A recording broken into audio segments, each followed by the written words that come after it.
अरे शौक पाल के क्या करेगा मालेगांव में तू मरेगा शौक पाल के क्या करेगा मालेगांव में तू मरेगा बहुत खतरनाक आइडिया है मेरे पास इधर ही पिक्चर बनाते हैं ना मालेगांव में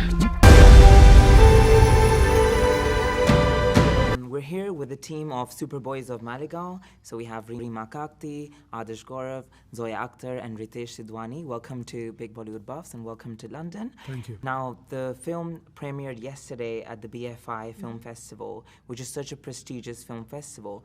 And I just wanted to ask, because the audience's reaction was so amazing, like when I spoke to many of them, but also we could feel it in the Q&A session. There was even a person from Malegaon who, you know, really appreciated the film. So how did the audience's reaction compare to the reaction of the audience at TIFF, Toronto International Film Festival? Well, I think the audience at TIFF was a little more raucous and they were a little more, in the end everybody got up and gave us a standing ovation. Okay. But at the same time, I think last night I got a really good vibe. Yes. I felt like everybody had really enjoyed the film. And yeah. That's amazing. I mean, there was warmth in both, but I think Toronto was a 2,000 Okay, yeah. seater, which was packed to the gills. Of So the course. energy is very different Yes. when you're in that kind of spaces. The thing similar was there was one person from Malegaon there Oh, as really? well. That's Yeah. amazing. Yeah. I mean, you never know, right? Like, people from all over the world Yeah. are, like, everywhere. And, Zoya, I wanted to ask you, because you're such a inspiration for aspiring female directors, especially in India. Like, first of all, congratulations on completing 15 years in the Hindi film industry. I've been following your work since day one, and I think I also mentioned to you yesterday that I love all your films. But I wanted to say, like, in terms of, like, promoting gender equality, and we know that there's been a lot of evolution over the years, considering that, Bollywood is, after all, a male-dominated industry. But what would you say have been the challenges, I think for both of you, I mean, as female scriptwriters and filmmakers, that you've had to sort of overcome over the years? I mean, every industry was male-dominated, Yes. not just the film industry. The world is In fact, male-dominated. in fact, Yeah. the first woman who made a film, the first director, was in 1930s. Oh. Yeah, Fatima Begum. She was the first director. So in 1930s, there was a woman she was an actress, and she produced and directed her own film. So I think it's been. Like, women didn't come into the workforce for a very long period of time, and now they have started, and now they've started. So it's like growing exponentially every year.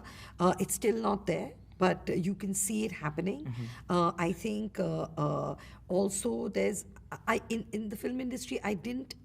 Maybe because I come from a film family, and therefore I come from a particular kind of privilege, that I didn't feel a sexism, so to speak. So I can't speak to that. I know it exists, but I can't speak to that. I did take 7 years to make a film, and I couldn't cast a male actor, but that had nothing to do with my this gender. for luck by chance? Yes, it had nothing to do with my gender. It had to do with, you've seen the film. Yes, it of had to do course, with the movie. And at that time, actors weren't, they were reticent to play a grey character. Yes, Today, yes. I'd cast it like this. Of But, course. back then, I mean, and thanks to Ritesh Yes. and Farhan, who backed the film, and Farhan, who had dragged and made act in the film, because to get it made it was a different time. But I haven't had that experience, but I know it exists.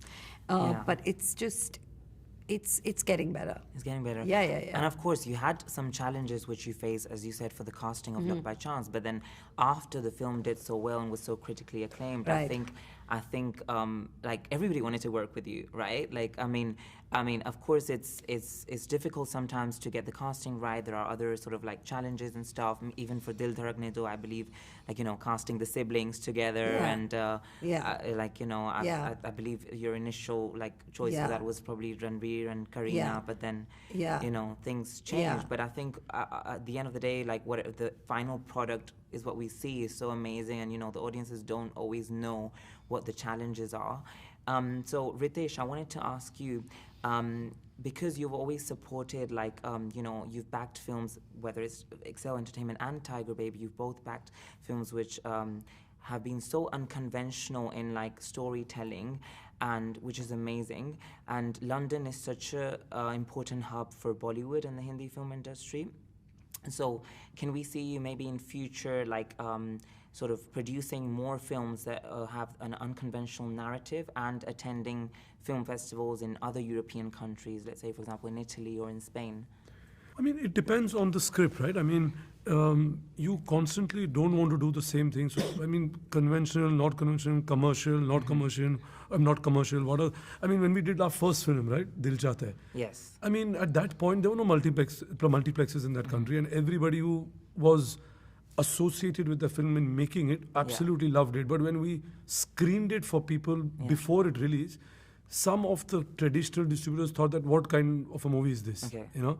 And I mean, fortunately, it turned around and it brought in a new audience to cinema. So I think, I mean, you can't stick to when you're telling a story thinking what is conventional. I think as long as you relate to it, you identify with it on a level, and there is a connect, you should go out and tell that story. Yeah. And if it means that you have a story which needs to be told to a slightly more wider audience than just your diaspora, then I think the festivals is the best way of showcasing it, making it discoverable to slightly an audience which is not familiar with your kind of cinema. Yeah. And we've seen a lot of your work in previous like web series doing so well with Amazon Prime Video, whether it's Inside Edge or Bombay Meri Jaan. I was at the premiere of Bombay Meri Jaan last year here in London as well, where I met yourself and Farhan.